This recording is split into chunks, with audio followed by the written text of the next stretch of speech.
Now, there's a certain section of Americans that love to say that the Confederate flag has nothing to do with racism at all, whatsoever. Oh, no, it has nothing to do with racism. This is our history. And if you take down our history, well, then nobody's going to be able to remember what that history is. Okay, look, hey, if that's true, then I'm curious as to why whenever there's a big story about people being racist, it usually happens to involve the flag. That's weird. Now take the story of students in the Gloucester County Institute of Technology. Apparently they've had a racism problem for quite some time. Recently, classmates from the African American Culture Club decided that they wanted to protest against that racism by wearing black shirts and doing a silent protest during Spirit Week. That doesn't have anything to do with spirit cooking, by the way. Spirit Week, right? Now, what happened when they decided to do this silent protest is, well, they ended up being met with students who decided to wear Confederate flags and scream racial slurs at them. Yeah. No, tell me again how the Confederate flag doesn't stand for racism. Just asking, right? According to the students, many have been called the N-word to their face. Someone was told if they didn't like discrimination, that they should just go ahead and bleach their skin. Others have also reported being spit on. Now, the principal, Jamie Dundee, in a letter addressed to the parents, said, quote, "The administration was informed of various comments that were of an alarming nature. As the investigation unfolded, we learned that a group of students posted comments over social media that contained racial and defaming slurs." Now, apparently, this has been going on at the school for quite some time. So when Spirit Week began with America Day, where students were asked to wear red, white, and blue, these other students decided that, no, we're going to wear black, we're going to do a silent protest, because as a whole, we are frustrated and fed up with dealing with racism.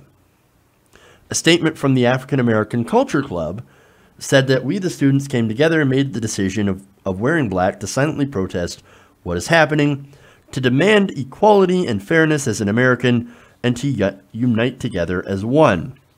According to NJ.com, while it was meant to be a silent protest, it got other students talking on social media, criticizing the protest as drawing attention away from Spirit Week.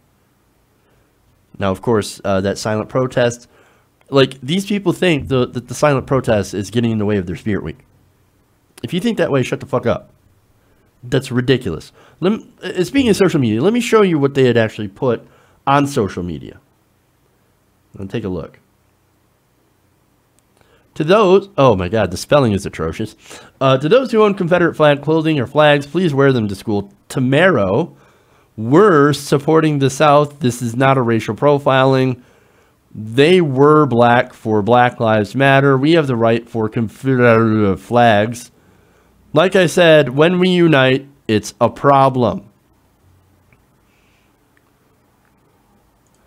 Oh, but it doesn't have anything to do with racial profiling. So he made sure to notice that, right? Well, they're wearing black for Black Lives Matter.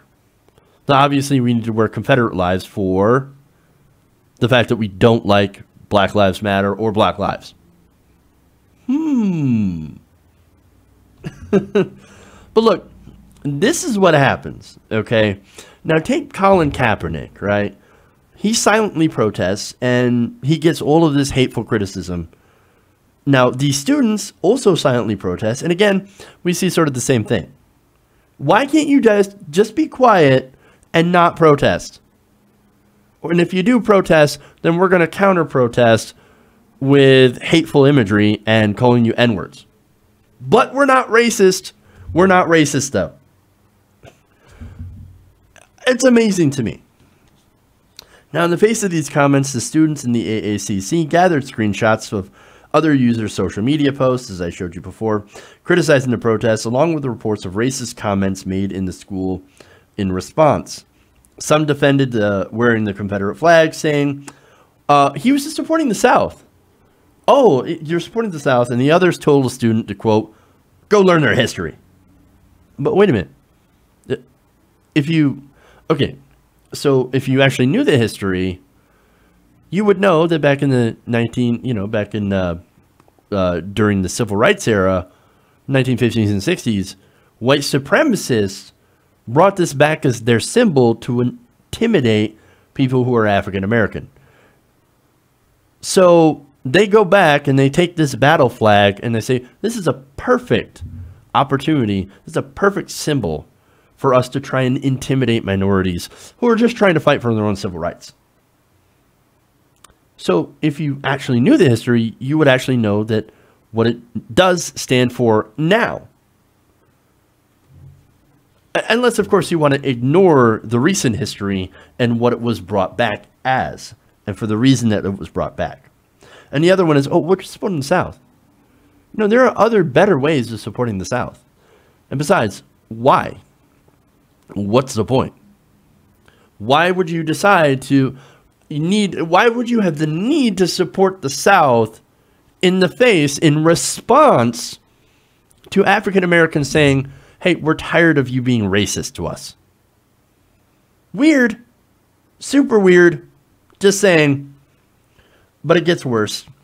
Students have also been verbally abusing African American Culture Club members by saying, quote, go back to Africa, and using derogatory statements, again, such as the N-word. So again, they were wearing Confederate flag t-shirts while calling black people the N-word, while also telling them, hey, you need to go back to Africa. And we're not supposed to call them racist, though, or tie the flag to any sort of racism. Is that what you're telling me? Get the fuck out of here. This is gaslighting 101. Okay? Look. The school's response here was actually pretty good. Okay? Principal Dundee said, it makes me think of Crocodile Dundee. I'm sorry. He said, yeah, this is wrong. Basically, we're doing everything that we can to investigate who did this. And when we do, we'll take action. We're going to discipline those students.